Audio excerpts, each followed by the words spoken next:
E-bikes, eMTBs, e-mountain bikes, whatever you like to call them, it's pretty clear that we're in a transition period in late 2022, and people have opinions on who these are for and where they should and shouldn't be allowed. But I'm sure there's one thing that we all agree on, and that's that they're freaking expensive. Now, the biggest name brands are asking for close to $15,000 for their top-spec e-bikes, and that's just a lot. In this video, a review of the Weapon X eMTB from the San Diego-based company FLX, who are currently crowdfunding the development of a top-performing eMTB with all the features and specs of a high-end brand name option, but presumably at a lower price point, relatively speaking. Now, I'll try and run through the specs pretty quickly because I really want to discuss how the bike rides, some of the bike's quirks, and where I think this bike fits into the market. So this is it here. It's called the Weapon X, and it's a prototype of one of two different models that FLX plans to offer. Now, this X is the top tier option, and at first glance, it kind of looks a lot like the other eMTBs on the market right now. Now, most eMTBs are using this mid-drive system for smooth torque-based power delivery. Now, the Weapon X features the Bafang M610 motor with 750 watts of continuous power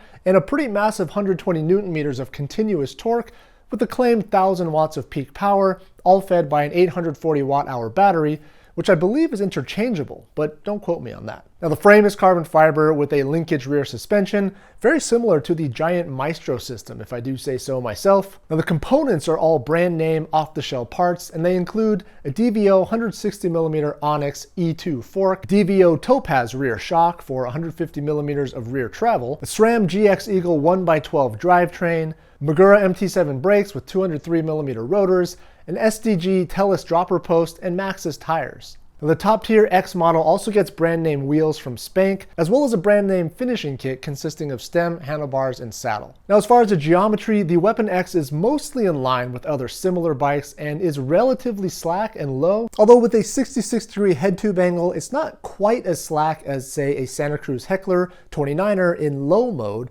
which has a 64.5-degree head tube angle. Stack and reach numbers are similar between these two bikes, but the Weapon's bottom bracket is 10mm higher, and the seat tube angle is not as steep as the Heckler. Now, the seat tube length on the Weapon does stand out, as it's roughly 60mm longer than the Heckler at 465mm, but more on that in just a minute. So on paper, yeah, I mean, the bike is pretty badass. Now, the biggest thing is the use of the off-the-shelf Bafang drive system, as opposed to the Shimano drive system that a lot of the top brands are using. Now, using this type of drive system has its pros and cons, which I'll discuss a little bit more later, but it does seem that it's a cost-saving measure, and it would eliminate the need to design like a sleek, fully integrated user interface like the other bikes. So of course, none of it matters if it doesn't perform out on the trail. Now, during my testing, I found the power to be extremely adequate. I was basically able to climb anything, and of the 5 levels of pedal assist, I often had to lower it to a level 2 or 3 on more technical climbs, as any higher would often send me flying around a switchback,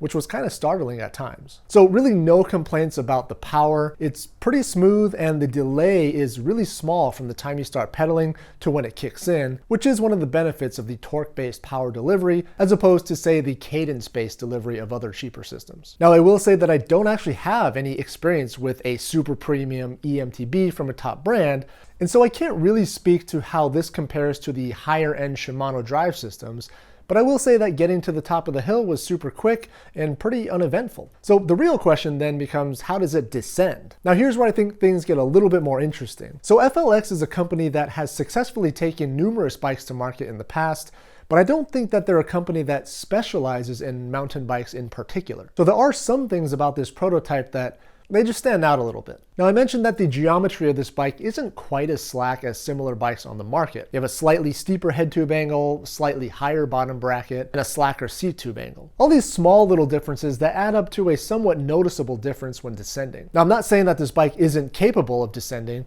It totally is. But it did seem like for a 160mm travel enduro bike that the geometry somehow wasn't quite as progressive as some more modern options. Now, don't get me wrong, it was still a really fun bike on the descent, and it didn't stop me from hitting all the normal spots that I usually ride, and I'm even inclined to say that the minor differences in the geometry may well have played a more psychological role than anything. I will note that the weight of the bike definitely changed how I rode the bike. I mean, it is an e-bike after all, so it's gonna weigh more than an acoustic bike. However, when comparing overall weights to other top tier bikes on the market, the Weapon X at roughly 57 pounds is 10 to 15 pounds heavier than other bikes in its class, and that's well beyond weight weenie territory. Now, this is clearly the biggest difference between this bike and others, and I have to say that it did play a role in how the bike handled. Now, yes, the Weapon X touts more power and a higher battery capacity at 840 watt hours, which is nice, but it made the bike a little bit more challenging to maneuver through tech sections and a little bit harder to find the natural rhythm of the bike even through flowy sections. Now, the counter argument, of course, is that you only really feel this extra weight on the descent since the uphills are super easy. Also, because of the higher capacity battery, the range on the Weapon X at a claimed 70 miles is much higher than even a top-spec competitor. So yes, the weapon does weigh a significant amount more than its peers, but it also goes way further and apparently it can go way faster. Now for me, the weight wasn't a huge deal,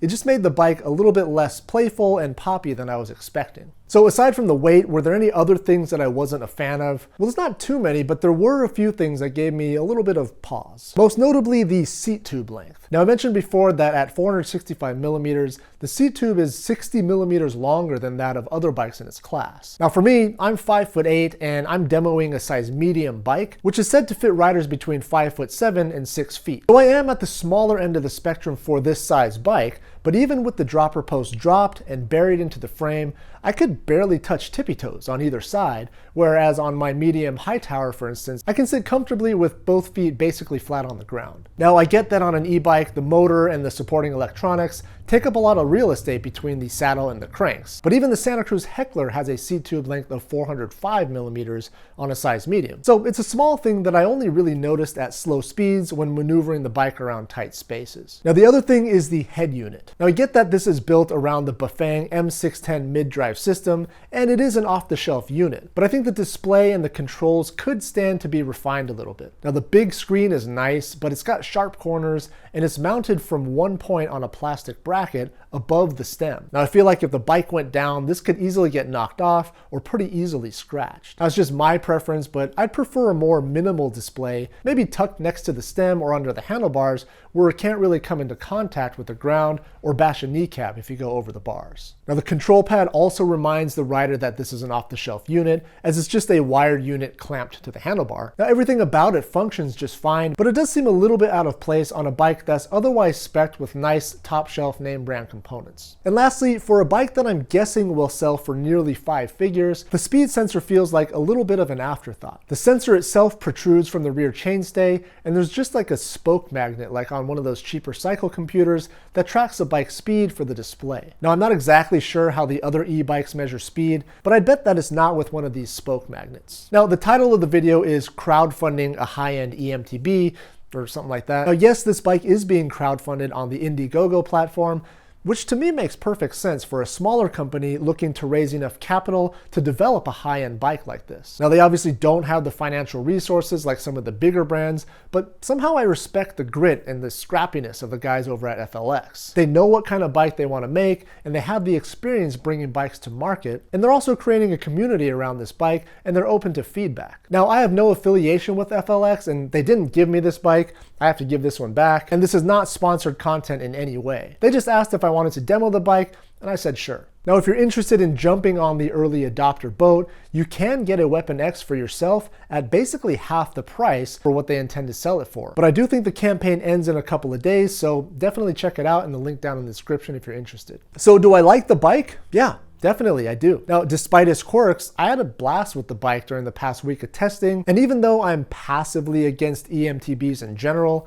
I have a nagging feeling that I'll start to come around over the next couple of years. Now, one reviewer likened the Weapon X to a Dodge Challenger Hellcat, which I'm taking to mean is an unapologetically heavy, blunt force object with way more power than its competitors and maybe lacks a little bit of refinement and nuance. And I have to agree, the Weapon X is a blast to ride. It's super fast, it's super powerful. On the descents, it feels like a tank. It's just able to plow everything down, and at nearly 60 pounds, it's a bit unwieldy at times. But again, still a lot of fun. Now, would I get one for myself?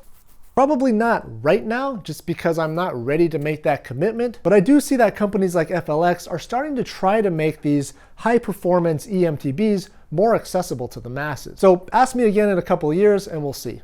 All right, well that's gonna wrap it up for this one. If you're interested in learning more about FLX and the Weapon X, you can check out the link down in the description for more information. Thanks again for watching, and thanks for subscribing to the channel if you haven't already, and I'll see you next time.